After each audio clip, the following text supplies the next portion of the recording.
Capítulo 6. El susurro bajo la piel. A veces, el verdadero despertar no ocurre en medio del estruendo, sino en el roce imperceptible de una chispa que se niega a morir. La luz entraba suavemente por la ventana cuando Emily abrió los ojos. Por un momento, pensó que aún seguía atrapada en el sueño. El bosque, los cuerpos, las sombras susurrando su nombre. Pero no, era mañana en Thornhill Ridge, y todo seguía igual, o casi. Se incorporó despacio, esperando el dolor punzante en su tobillo. No llegó. Parpadeó sorprendida. Flexionó el pie. Apoyó peso. Se puso de pie. Nada. No un tirón, no un ardor. Ni siquiera un leve recordatorio. Como si la torcedura jamás hubiera existido. Emily se quedó allí, descalza sobre el piso frío, intentando encontrar una explicación lógica. Quizás fue alguna poción de curación rápida, pensó. Algún ungüento especial que la enfermera aplicó mientras ella estaba distraída. Pero una parte de su mente, una pequeña y terca chispa, sabía que no era así. Lo ignoró, como ignoraba tantas otras cosas últimamente. Se vistió en silencio, la ropa ajustándose a su cuerpo como una segunda piel, y se recogió el cabello de forma rápida, sin pensar demasiado. Cuando bajó al comedor, el ambiente era distinto. Más pesado, las voces sonaban más bajas. Los gestos eran más cerrados, como si el mismo aire se hubiera espesado durante la noche. Encontró a Coraline y Scarlett sentadas en su mesa habitual. Scarlett tenía los brazos cruzados sobre el pecho, su ceño más fruncido de lo normal. Coraline removía su avena fría sin tocarla. Emily se deslizó en la banca junto a ellas. ¿Cómo amanecieron?, preguntó intentando sonar casual. Coraline sonrió, o intentó hacerlo. Un gesto pequeño, quebradizo.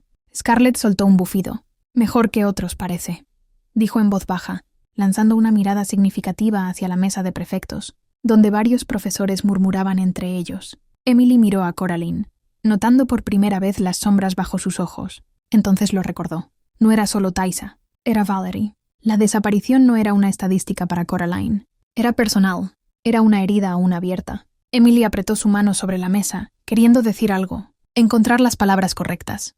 No las encontró, así que se limitó a permanecer allí, compartiendo el silencio, sosteniéndola de la única forma que sabía. El timbre vibró a la distancia.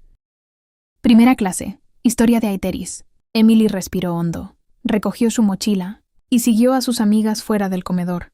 Mientras cruzaban los pasillos antiguos, no pudo evitar sentirlo. El internado ya no se sentía como un refugio.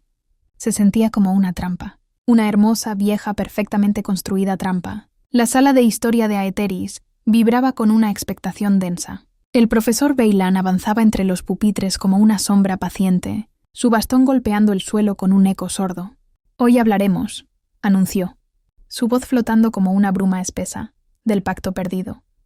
Los murmullos murieron. Emily se tensó, su cuaderno olvidado sobre el escritorio. «Hace siglos», continuó Beylan, «existió una alianza sagrada entre las razas de Aetheris, vampiros, Fae, licántropos, Auriens, humanos dotados, todos ligados por un solo propósito, mantener el equilibrio». El gran mapa de la pared vibró. Esta vez no mostraba solo tierras, mostraba fracturas, cicatrices. «El pacto se rompió», dijo Beylan, no por la guerra externa, sino por la traición interna. Su bastón resonó una vez más contra la piedra, un golpe seco que hizo parpadear las luces mágicas del techo.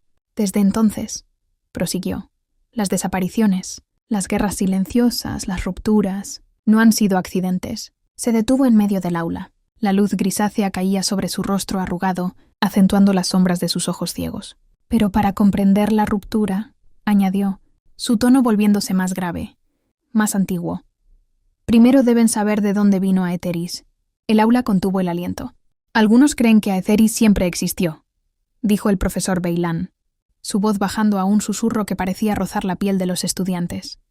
«Que nació con las estrellas, que respira con ellas, pero los antiguos sabios saben», continuó, «que antes de los reinos, antes de las razas, antes incluso de la magia, solo existía el éter, un latido puro, una vibración infinita. De ese mar sin nombre surgieron ellos. Los primordiales no eran humanos, no eran criaturas mortales, eran más viejos que el tiempo, más vastos que la imaginación. Y aunque algunos no se atreven a nombrarlos dioses, para nosotros, en Aetheris, ellos son el origen, el principio y la raíz, la llama de donde toda existencia brotó». Beylan avanzó un paso.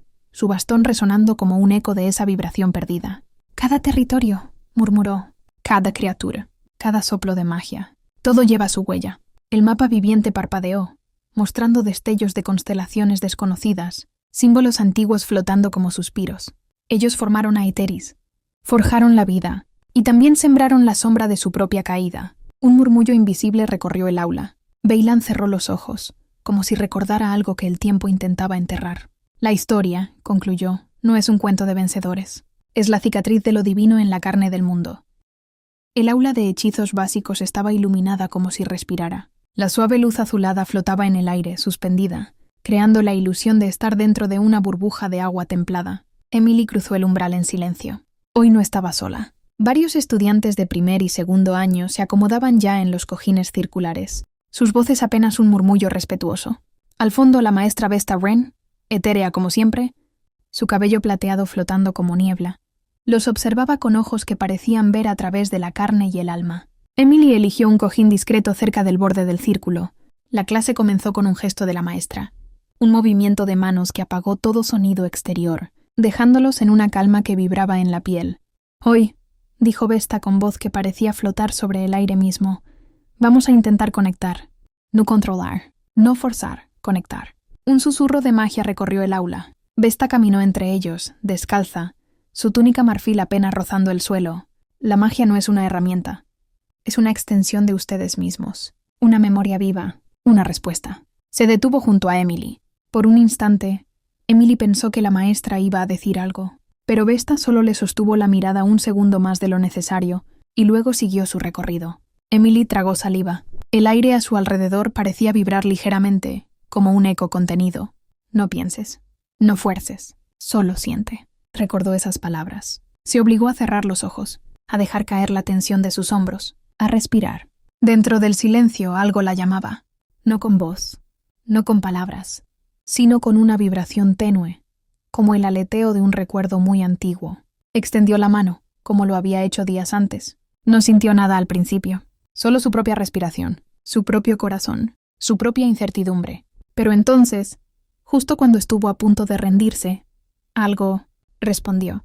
Una chispa, una sensación de calor concentrado en su palma, pequeña pero viva.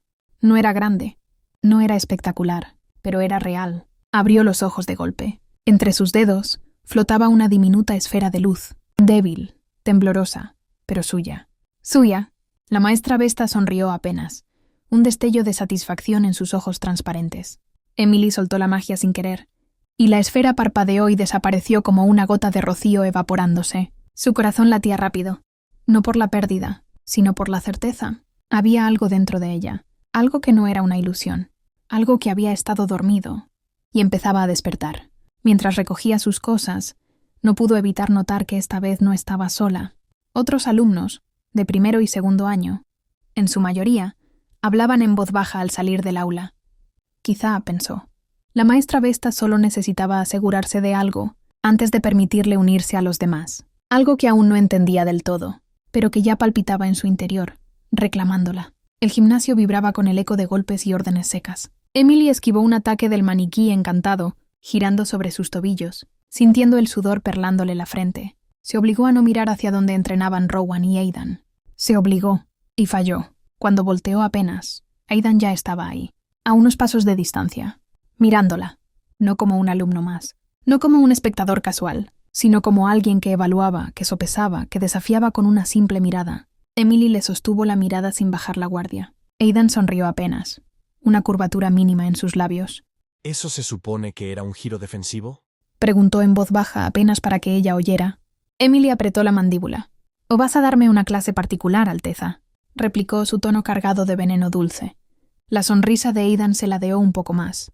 «No creo que puedas pagar mis honorarios». Emily dio un paso hacia él, no amenazante, no temeroso, simplemente un paso. El espacio entre ambos se tensó como una cuerda de arco. «No te sobreestimes», murmuró ella.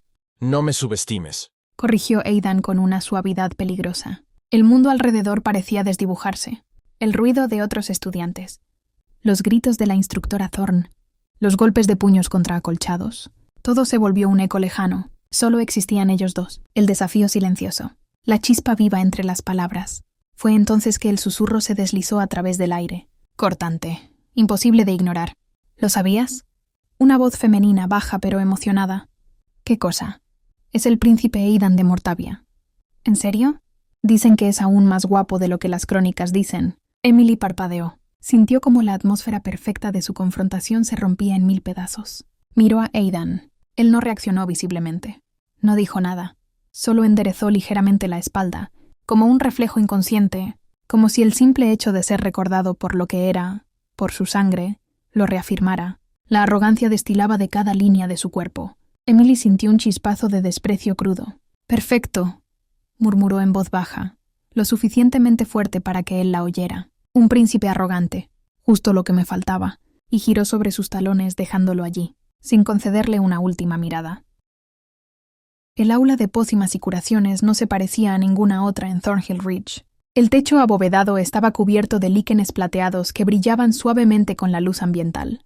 Grandes mesas circulares de piedra ocupaban el centro de la sala, y sobre ellas reposaban calderos, frascos de vidrio torcido y racimos de ingredientes tan extraños que parecían haber sido arrancados de sueños febriles. El aire olía a una mezcla densa de menta, humo y algo agrio que Emily no pudo identificar. Se sentó junto a Coraline y Scarlett en una de las mesas más cercanas a la ventana. Justo cuando la puerta lateral del aula se abrió de golpe con un estruendo poco ceremonioso. «Disculpen el desastre», exclamó una voz alegre. «Un pequeño accidente con un elixir de reducción de masa muscular». Una botella rodó por el suelo, burbujeando en tonos iridiscentes. El maestro Teros Bean apareció un segundo después. Un hombre de cabellos desordenados, gafas torcidas y túnica manchada de varios colores que parecían cambiar a medida que avanzaba.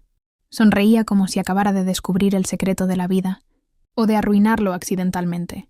«Bienvenidos, jóvenes alquimistas en ciernes», dijo, ajustándose las gafas con un gesto brusco. «Hoy aprenderemos que, en la magia de la curación, no todo es precisión. A veces es pura fe». Coraline soltó una risa nerviosa. Scarlett cruzó los brazos, claramente escéptica. Emily no sabía si debía sentirse emocionada o preocupada. El maestro Bean los dividió en pequeños grupos y les entregó una serie de instrucciones garabateadas en pergamino. 1. Mezclar extracto de raíz de alborada con pétalos de flor escarcha. 2. Calentar a fuego bajo hasta que cambiara de color. 3. Añadir 2 gotas de esencia de rocío lunar. Sencillo, en teoría. Emily leyó la receta con cuidado, sus dedos rozando la textura rugosa del pergamino. A su alrededor, el aula se llenó del murmullo de frascos destapados, cucharones removiendo y vapores de colores imposibles. Coraline, que trabajaba a su lado, le dio un codazo suave. «¿Viste cómo entró?», susurró divertida. «Es como si lo hubiera sacado de un experimento fallido». Scarlett gruñó bajito sin levantar la vista de su caldero. «Espero que sepa más de pociones que de moda», murmuró. Emily sonrió, sintiendo por primera vez en días algo parecido a normalidad. Vertió el extracto de raíz de alborada en su caldero. El líquido burbujeó, desprendiendo un aroma dulce y ácido a la vez. Añadió los pétalos de flor escarcha. El contenido del caldero giró, tornándose de un azul pálido. Y entonces, algo dentro de Emily vibró. No era la misma sensación que con la esfera de luz. Era diferente, más antigua, más profunda.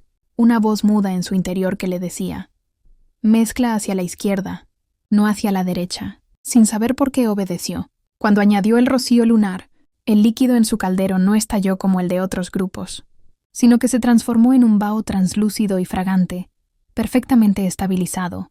El maestro Bean se acercó. Olfateó el contenido con una sonrisa satisfecha y un estornudo torpe después. «¡Excelente!», exclamó palmeando la mesa. «Una poción de cicatrización básica perfecta. No todos logran eso a la primera». Emily enrojeció bajo las miradas de algunos compañeros. Coraline la miró con una ceja alzada, entre divertida y sorprendida. Scarlett simplemente asintió como si lo hubiera esperado. Al final de la clase, mientras guardaban frascos y herramientas, el maestro Bean lanzó una última reflexión, casi como si hablara para sí mismo. La magia. La verdadera magia. Siempre recuerda a quién pertenece. Emily se quedó un momento más, su mano descansando sobre la fría piedra de la mesa. ¿Recordarla? ¿Ella recordaba algo? ¿O simplemente era algo que la estaba recordando a ella? El sol había caído ya sobre Thornhill Ridge, dejando tras de sí un cielo teñido de violeta y gris. La brisa arrastraba el olor a tierra húmeda y a hojas marchitas. Emily caminaba sin rumbo fijo, con la mochila colgada flojamente en un hombro. Sus pensamientos la arrastraban más que sus pasos. Pensaba en Taisa Luna, en Valerie, en el sueño que había sentido más real que cualquier clase o conversación, en el susurro de magia en la clase de Vesta, en el calor extraño que había sentido al preparar su poción, en la forma en que Aidan la había mirado, como si ya supiera algo que ella misma ignoraba. Todo se enredaba en su mente como hilos de un telar invisible. No supo cuánto tiempo caminó. No supo en qué momento dejó atrás el Los edificio pasillos principal, iluminados, las voces lejanas. Cuando volvió a enfocarse, estaba allí, en el patio central, frente a las estatuas de los primordiales. Se detuvo, parpadeando como si despertara de un sueño dentro de otro. Las figuras de piedra se alzaban contra el cielo crepuscular, imponentes y silenciosas. 7 figuras de piedra blanca, 7 instrumentos esculpidos en sus manos, 7 rostros que no eran humanos, y sin embargo, transmitían emociones que Emily no podía descifrar. No había nadie más allí, solo ella y los ecos del viento. Se detuvo frente a la primera estatua, un ser alto y sereno, con alas talladas que parecían hechas de pura luz. Sostenía un arpa contra su pecho. Etarie, la armonía de la luz. A su lado, una figura más oscura, envuelta en una capa de sombras, pulsaba una lira rota contra su cuerpo. Nisor, la disonancia de las sombras. Emily recorrió con la mirada cada uno. Talerin, con su flauta de ramas vivas. Volrid, con su gong lunar que parecía latir incluso en piedra. Iskora, sosteniendo un grimorio abierto, con letras que se movían como si respiraran. Baelor, apoyado sobre un enorme martillo que parecía hundirse en la tierra misma. Averis silencioso, apenas visible, soplando un silbato fantasma que no hacía sonido. Emily sintió un escalofrío recorrerle la espalda. ¿Quién había tallado esas estatuas? ¿Cómo podían transmitir tanto dolor, tanta expectativa, tanto eco? Avanzó lentamente, permitiéndose rozar la piedra fría con la yema de los dedos. Y entonces, sin saber cómo, lo sintió. Un pulso, un latido débil pero real bajo la roca, como si las estatuas no fueran realmente estatuas, sino sellos vivos, fragmentos de un poder que nunca había sido olvidado del todo. Su pecho se estremeció, no por miedo, sino por una especie de añoranza inexplicable. Una voz sin palabras susurró en su mente. «No estás sola». Emily se apartó con un respingo, su corazón latiendo desbocado. Miró a su alrededor. El patio seguía vacío. La luz de la tarde moría lentamente, arrastrando consigo los últimos reflejos cálidos. A lo lejos, el timbre de final de jornada vibró una vez más, como el último suspiro de un día que no quería irse. Emily apretó la bufanda azul contra su pecho, buscando en el roce conocido un ancla, un recordatorio de que, al menos por ahora, todavía era ella. Se giró hacia el edificio principal y caminó de regreso, sin atreverse a mirar atrás. No vio, por tanto, cómo las estatuas parecieron inclinarse apenas hacia ella, como árboles viejos movidos por un viento que no era de este mundo. Sigue escuchando Cenizas del Ayer en mi perfil. Libro disponible gratis en Wattpad.